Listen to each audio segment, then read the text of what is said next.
दोस्तों आज की इस वीडियो में हम बात करने वाले हैं आगरा टूर के बारे में। आप में से बहुत से लोग पहले भी आगरा घूम चुके होंगे, लेकिन फिर भी आप ये वीडियो एक बार बिना स्किप किए पूरा जरूर देखिएगा, क्योंकि कोविड-19 के बाद आगरा टूरिज्म में काफी चेंजेस हुए हैं। क्या क्या चेंजेस हुए हैं वो हम इस वीडियो में आपको बताने वाले हैं। साथ ही साथ जब हम किसी टूर पर जाते हैं तो जनरली हमें जो चीजें फेस करनी पड़ती हैं, जैसे parking, transportation, hotel, ticket, online booking, इन सब की डिटेल जानकारी इस वीडियो में आपको मिलने वाली है। तो आगरा की इस वीडियो को पूरा जरूर देखिएगा और ऐसे ही एंटरटेनिंग और इन्फॉर्मेटिव वीडियोस देखते रहना चाहते हैं तो चैनल को सब्सक्राइब जरूर करें। साथ में बेल आइकन दबाने के बाद ऑल बटन पर भी क्लिक करें ताकि ऐसे ही इन्फॉर्मेटिव वीडियोस के नोटिफिकेशन आपको मिलते रहें। वीडियो शुरू करने से पहले एक छोटी सी रिक्वेस्ट और करना चाहूँगा, प्लीज़ वीडियो को लाइक और शेयर जरूर करें, क्योंकि आपके एक लाइक से मुझे मोटिवेशन मिलता है ताकि मैं ऐसी ही इन्फॉर्मेटिव वीडियो आप तक पहुँचाता रहूँ। प्लीज़ वीडियो को लाइक शेयर जरूर करें। तो चलिए आज घूमते हैं आगरा।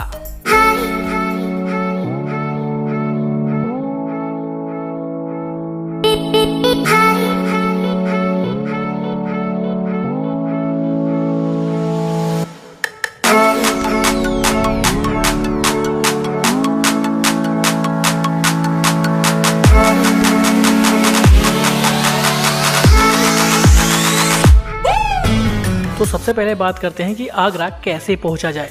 अगर आप बाई फ्लाइट आना चाहते हैं तो आप डायरेक्ट आगरा तक आ सकते हैं। आगरा में एयरपोर्ट मौजूद है। अगर आप बाई ट्रेन आना चाहते हैं तो आगरा देश के बड़े बड़े शहरों से रेल मार्ग द्वारा सीधे तौर पर जुड़ा हुआ है। वैसे तो आगरा में 2 रेलवे स्टेशन हैं, एक है आगरा फोर्ट और दूसरा है आगरा कैंट। दोनों की आपस में एक दूसरे से दूरी करीब 4.5 किलोमीटर है। वहीं आगरा कैंट रेलवे स्टेशन से ताजमहल 6 किलोमीटर और आगरा फोर्ट रेलवे स्टेशन से ताजमहल करीब 3.5 किलोमीटर की डिस्टेंस पर स्थित है। अगर आप बाई रोड आना चाहते हैं तो बाई रोड भी आप आगरा तक आसानी से आ सकते हैं, क्योंकि आगरा देश के सभी शहरों से सड़क मार्ग द्वारा बहुत अच्छी तरह से जुड़ा हुआ है। अगर आप बसेस से आना चाहते हैं तो बसेस में आपको यूपीएसआरटीसी, राजस्थान स्टेट और दिल्ली स्टेट की बहुत सी बसेस देखने के लिए मिल जाएंगी। आप ऑर्डिनरी बस से आ सकते हैं, सेमी वोल्वो, एसी जनरल, सभी तरह की बसेस आगरा तक आपको डायरेक्टली मिल जाएंगी। आगरा में 2 बस स्टैंड है, एक है बिजली घर बस स्टैंड जिसे यूपी रोडवेज बस स्टैंड के नाम से जाना जाता है, दूसरा ईदगाह बस स्टैंड। अगर आप अपनी कार, बाइक या टैक्सी से आना चाहते हैं तो वो भी एक अच्छा ऑप्शन है, लेकिन अगर आप कार लेकर आते हैं तो आपको सभी जगह आगरा में बहुत ज्यादा पार्किंग देनी पड़ेगी। वो मैं आपको बताने वाला हूँ क्या रहेगा पार्किंग शुल्क, कैसे कैसे आपको कहाँ पार्किंग देनी पड़ेगी, उसके बारे में मैं इस वीडियो में आगे बताऊंगा। तो ये सारे तरीके हैं आगरा तक पहुँचने के।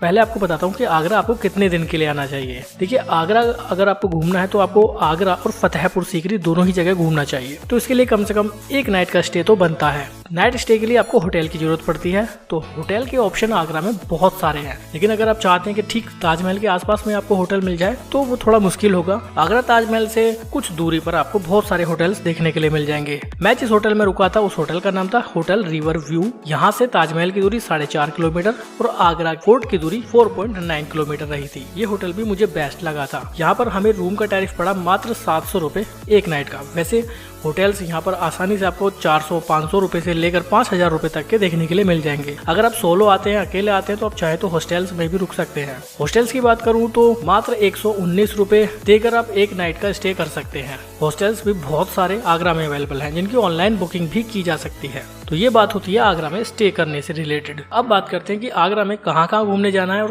कैसे घूमने जाना है। सबसे बड़ा सवाल आगरा आने के बाद यही बनता है कि आगरा को एक्सप्लोर कैसे करना है। देखिए, जैसे कि मैं आपको बता चुका हूँ कि आगरा में एक नाइट का स्टे करना बनता है, क्योंकि आपको फतेहपुर सीकरी और आगरा दोनों को ही कवर करना है। अब चाहे तो डे 1 में, यानी जिस दिन आप आते हैं, कोशिश कीजिए मॉर्निंग में आ जाइए। मॉर्निंग में अगर आप आगरा पहुंच जाते हैं तो उस दिन आप फतेहपुर सीकरी चले जाइए। आगरा से फतेहपुर सीकरी के बीच की दूरी करीब 36 किलोमीटर है। लेकिन पहले बात करते हैं कि आगरा से फतेहपुर सीकरी कैसे पहुंचा जाए। देखिए, अगर आप अपनी पर्सनल कार, बाइक या रेंटेड टैक्सी लाते हैं तो सीधे तौर पर आप फतेहपुर सीकरी जा सकते हैं। बट अगर आप पब्लिक ट्रांसपोर्ट से आए हैं तो आपको आगरा में रोडवेज बस और प्राइवेट बस दोनों के ही ऑप्शन देखने के लिए मिल जाएंगे, जहां 50 से 60 रुपए पे करने के बाद आप डायरेक्टली आगरा से फतेहपुर सीकरी पहुंच जाएंगे। बट अगर आप कार से आए हैं तो फतेहपुर सीकरी आगरा से 36 किलोमीटर की दूरी पर लेफ्ट हैंड पर बसा हुआ है। फतेहपुर सीकरी में एंट्री करने के बाद आप देखेंगे कि कुछ दूरी पे चलने के बाद एक कार पार्किंग अवेलेबल है। अगर आप उस कार पार्किंग में अपनी कार लगाते हैं तो वहाँ आपको पे करना होगा 100 रुपीज। 100 रुपए पे करने के बाद आप वहाँ देखेंगे कि बहुत सारे गाइड भी अवेलेबल हैं जो आपको अलग अलग डील देंगे। अगर आपको पसंद है तो आप उस डील को एक्सेप्ट कर सकते हैं।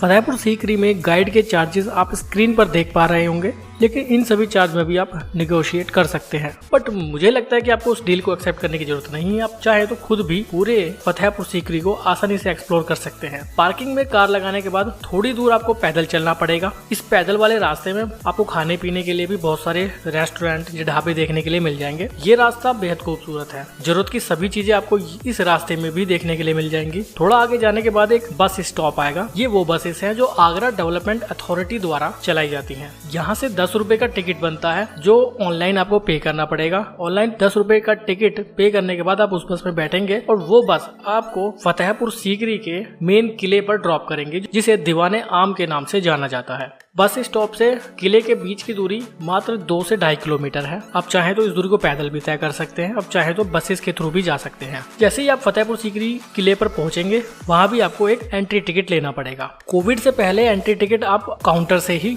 परचेज कर सकते थे, लेकिन कोविड के बाद अब इस पूरी प्रक्रिया को चेंज कर दिया गया है। अब आपको ऑनलाइन ही टिकट परचेज करना पड़ता है। ऑनलाइन टिकट परचेज करने के लिए आप वहाँ देखेंगे कि एक बार कोड अवेलेबल होगा। आप चाहे तो उसको स्कैन करने के बाद टिकट परचेज कर सकते हैं। आप चाहे तो एक वेबसाइट है जो स्क्रीन पर शो हो रही है, उसका लिंक मैं आपको डिस्क्रिप्शन बॉक्स में दे दूंगा, वहां पर जाकर भी टिकट खरीद सकते हैं। फतेहपुर सीकरी किले का जो टिकट प्राइस है वो 40 रुपए है और इसके अलावा 10 रुपए का आपको अलग टिकट लेना पड़ता है। 40 रुपए का ticket archaeological survey of India यानी भारतीय पुरातत्व सर्वेक्षण के खाते में चला जाता है। दूसरा 10 रुपए का टिकट आगरा डेवलपमेंट अथॉरिटी के लिए होता है, जिसे पथ कर शुल्क के नाम से जाना जाता है। ये दोनों टिकट आपको खरीदने पड़ेंगे, यानी 50 रुपए का टिकट लेने के बाद ही आप गुलामे आम यानी अकबर के उस किले में एंटर ले पाएंगे। अगर आप वीडियोग्राफी करना चाहते हैं, आपके पास प्रोफेशनल कैमरा है, तो आपको 25 रुपए का एक्स्ट्रा टिकट परचेज करना पड़ेगा। लेकिन ये टिकट कोविड से पहले अवेलेबल था, लेकिन कोविड के बाद अब ये टिकट अवेलेबल नहीं है, यानी कि आप प्रोफेशनल कैमरा के थ्रू अंदर वीडियोग्राफी नहीं कर पाएंगे। मोबाइल ले जाना अलाउ है। ये पूरा किला बेहद खूबसूरत बनाया गया है।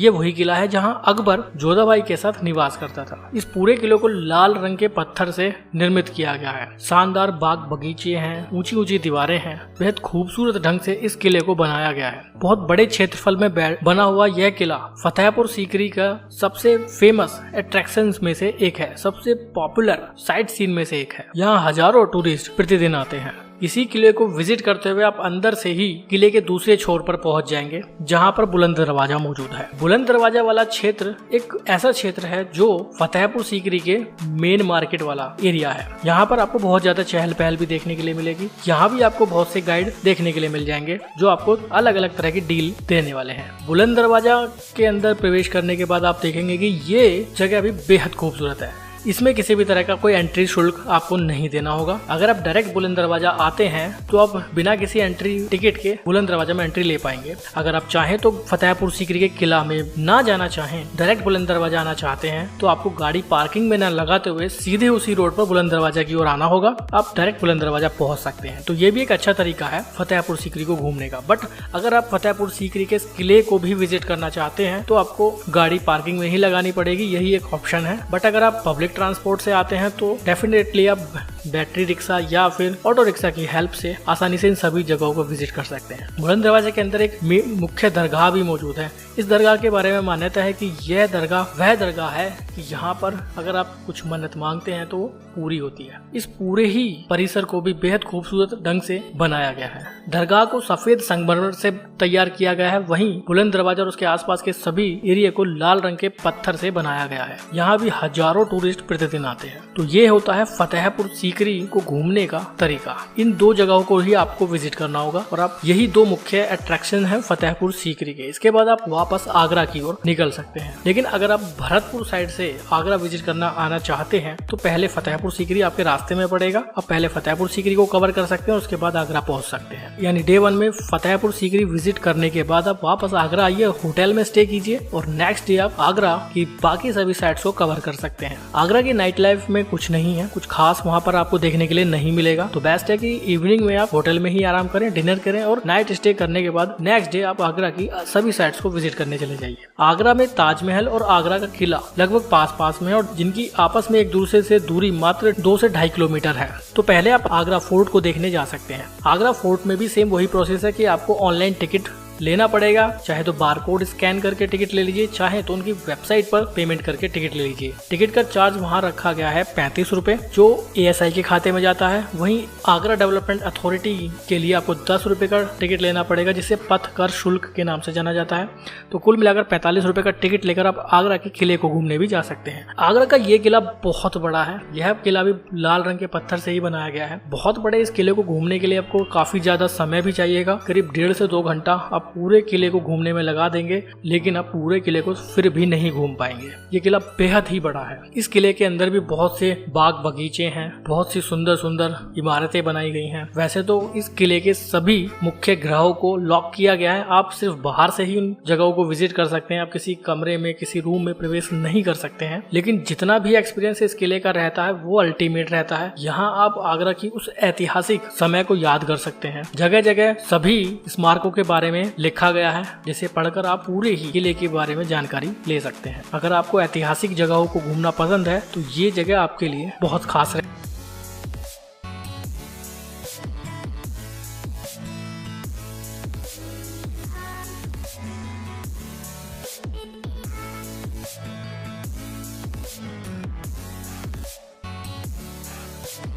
आगरा किला घूमने के बाद आप ताजमहल की ओर चले जाइए। आगरा किला से ताजमहल के लिए आपको बैटरी रिक्शा मिल जाएगा, जो आपसे 10 से 15 रुपए चार्ज करेगा। वेस्टर्न गेट पर वो आपको उतारेंगे। आगरा के 2 अलग अलग गेट हैं, वेस्टर्न गेट और साउथ गेट। कुछ दूरी पे चलने के बाद एक कार पार्किंग अवेलेबल है। अगर आप उस कार पार्किंग में अपनी कार लगाते हैं तो वहाँ आपको पे करना होगा 100 रुपीज। यह पार्किंग चार्ज भी आपको ऑनलाइन ही पे करना होगा, जिसके लिए वहाँ एक बारकोड लगाया गया है, उसे स्कैन करके आप पेमेंट कर सकते हैं। वेस्टर्न गेट पर आप उतरते हैं तो वेस्टर्न गेट से आपको पैदल ही ताजमहल तक जाना पड़ता है। लेकिन इसके लिए एक ऑप्शन और है कि वहाँ पर एक और आगरा डेवलपमेंट अथॉरिटी की बैटरी रिक्शा चलते हैं। आप चाहें तो 10 से 15 रुपए उनमें पे करने के बाद ताजमहल तक पहुँच सकते हैं। ताजमहल में भी एंट्री टिकट आपको लेना पड़ेगा, सेम वैसे ही 45 रुपए ASI के लिए और 10 रुपए आगरा डेवलपमेंट अथॉरिटी के 2 अलग अलग टिकट परचेज करने पड़ेंगे। ये भी ऑनलाइन परचेज करने पड़ेंगे और कुल 55 रुपए का टिकट लेना होगा। अगर आप ताजमहल के मेन म्यूजियम में अंदर प्रवेश करना चाहते हैं तो उसके लिए 200 रुपए का टिकट एक्स्ट्रा लेना पड़ेगा। लेकिन ये टिकट प्राइजेस फिलहाल के हैं, लेकिन आने वाले समय में हो सकता है ये प्राइजेस इंक्रीज हो जाए। ताजमहल बहुत ही खूबसूरत जगह है, जिसे 7th wonder of the world में जाना जाता है। आप में से बहुत से लोग यहाँ पहले भी आ चुके होंगे और हजारों लाखों लोग हर महीने यहाँ घूमने आते हैं। बहुत सी बॉलीवुड की फिल्मों की भी शूटिंग यहाँ हो चुकी है। भारत ही नहीं बल्कि पूरी दुनिया से टूरिस्ट सिर्फ ताजमहल का दीदार करने के लिए आते हैं। कुछ समय पहले अमेरिका के पूर्व राष्ट्रपति डोनाल्ड ट्रंप भी आगरा का ताजमहल देखने आए थे। यहाँ आप देखेंगे कि बहुत से भारतीय, बहुत से फॉरेनर्स ताजमहल का दीदार करने के लिए आते हैं। सफेद संगमरमर से बने ये इमारत बेहद ऊंची है।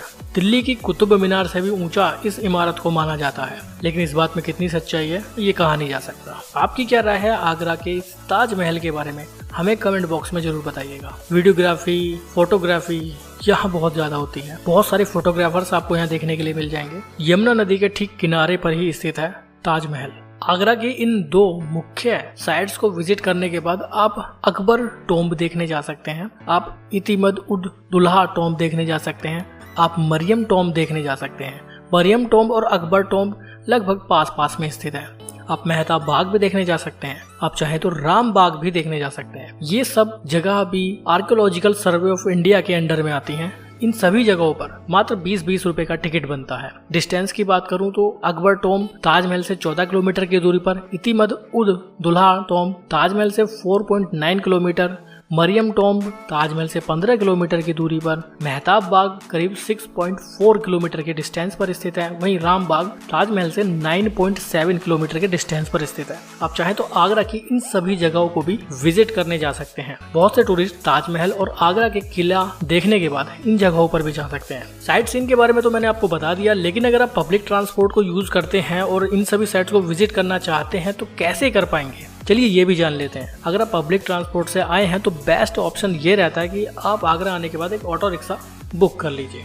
ऑटो रिक्शा मैं इसलिए बोल रहा हूँ क्योंकि ये एक चीप एंड बेस्ट ऑप्शन रहता है आगरा को एक्सप्लोर करने का। जितनी भी साइट्स मैंने आपको बताई हैं, अगर आप ये सारी साइट्स को देखना चाहते हैं तो पूरे दिन के लिए आपको ऑटो बुक करना पड़ेगा, जिसके लिए आपको 400 से 500 या 600 रुपए तक पे करने पड़ सकते हैं, जिसमें आप नेगोशिएशन कर सकते हैं। इसके अलावा कुछ वनडे टूर भी आगरा में अवेलेबल हैं जो बसेस के थ्रू होते हैं, जिसे आप बुक कर सकते हैं, जिसमें फुल डे टूर और हाफ डे टूर दोनों अवेलेबल हैं। फुल डे टूर की बात करूं तो आगरा के कैंट रेलवे स्टेशन से वो स्टार्ट होता है, वहीं पर उनका ऑफिस भी स्थित है। आप चाहे तो बुक कर सकते हैं, जिसमें वो ताजमहल, आगरा फोर्ट और फतेहपुर सीकरी की सभी जगहों को कवर करेंगे। इन 3-4 जगहों को कवर करने में करीब सुबह 10:30 से शाम को 6:30 बजे तक का वो समय लेते हैं और इस पूरे टूर की कॉस्ट रखी गई है मात्र 750 रुपए। इसमें आपको कोई भी टेंशन नहीं रहती है, आप चाहें तो इस तरह से भी आगरा को घूम सकते हैं। इसके अलावा एक है हाफ डे टूर, जिसमें सुबह 10:30 बजे से दोपहर को 2 बजे तक का टाइम रहता है। इसमें आप विजिट करेंगे आगरा कैंट रेलवे स्टेशन से ये टूर स्टार्ट होगा। 550 रुपए इसमें रखा गया है चार्जेस, और आगरा के जितने भी मोनूमेंट्स हैं उन सबको ये कवर करते हैं मात्र 550 में। तो ये भी एक ऑप्शन अच्छा रहता है आगरा को विजिट करने का। अगर आपके पास समय कम है, वन डे में आप टूर को कंप्लीट करना चाहते हैं, तो आप इसके थ्रू भी आगरा घूम सकते हैं। तो ये सारी बात है आगरा घूमने से संबंधित। चलिए फूड की बात करते हैं कि आगरा में फूड फैसिलिटी कैसी है। देखिए आगरा एक बहुत बड़ा शहर है, यूपी का एक बहुत बड़ा जिला भी है, तो यहाँ पर वेजिटेरियन और नॉन वेजिटेरियन दोनों ही तरह का फूड बड़ी आसानी से मिल जाता है। आगरा के फेमस फूड की बात करें तो यहाँ का पंछी पेठा सबसे ज्यादा फेमस है। सबसे ज्यादा दुकानें आपको यहाँ देखने के लिए मिलेंगी पंछी पेठा की। आगरा का पेठा भारत ही नहीं बल्कि पूरी दुनिया में फेमस है। आप पेठा यहाँ का एक बार जरूर ट्राई करें और साथ भी लेकर जाएं, बहुत अच्छा एक्सपीरियंस आपका रहेगा आगरा के पेठे के साथ। चलिए बजट की बात करते हैं। आगरा टूर वैसे तो बहुत लो कॉस्ट में रहने वाला है, बहुत कम बजट में आप पूरे आगरा को घूम पाएंगे। पब्लिक ट्रांसपोर्ट से आते हैं तो बहुत कम खर्चा होगा आपका आगरा टूर में, क्योंकि कार पार्किंग चार्ज आगरा में सभी जगहों पर, सभी मोनूमेंट्स पर बहुत ज्यादा हो जाता है। लगभग सभी जगह 100 रुपए 50 रुपए पार्किंग लगनी ही लगनी है। तो पर्सनल कार या रेंटेड टैक्सी लाना तो आपके लिए बहुत खर्चीला हो सकता है। अगर आप पब्लिक ट्रांसपोर्ट को यूज करते हैं, वन नाइट स्टे करते हैं, सोलो हैं, हॉस्टल में स्टे कर सकते हैं, तो 1500 मात्र 1400 1500 या 1600 रुपए में पूरे आगरा को एक नाइट स्टे करने के बाद भी घूम सकते हैं। मैक्सिमम की बात हम नहीं करते हैं, क्योंकि मैक्सिमम की कोई लिमिट होती ही नहीं है। एवरेज की बात करते हैं तो उसके लिए आपको MS blogger tour formula apply करना पड़ेगा, यानी minimum cost into 2। Minimum cost जैसे कि मैं आपको बता चुका हूँ 1500, तो इंटू 2 यानी 3000। तो एवरेज आप 3000 रुपए में पूरे Agra Fatehpur Sikri one night stay करके एक अच्छे ढंग से घूम सकते हैं। मिनिमम 1500, एवरेज 3000 और मैक्सिमम की तो कोई लिमिट ही नहीं रहती है। कैसी लगी ये जानकारी कमेंट बॉक्स में जरूर बताइएगा। कोई सवाल कोई क्वेरी है तो वो भी कमेंट बॉक्स में डाल दीजिए, जरूर से जरूर रिप्लाई दूंगा। कमेंट तो जरूरी कीजिएगा, अच्छी लगी तो भी, ना लगी तो भी, मुझे हमेशा इंतजार रहता है आपके कमेंट का, और सभी लोगों के मैं कमेंट पढ़ता भी हूँ। तो प्लीज कमेंट कीजिएगा। वीडियो अच्छी लगी तो लाइक भी कीजिएगा, शेयर कीजिएगा उन सभी लोगों के साथ जो आगरा टूर प्लान करना चाहते हैं। अभी के लिए इतना ही, बाय, बहुत बहुत धन्यवाद।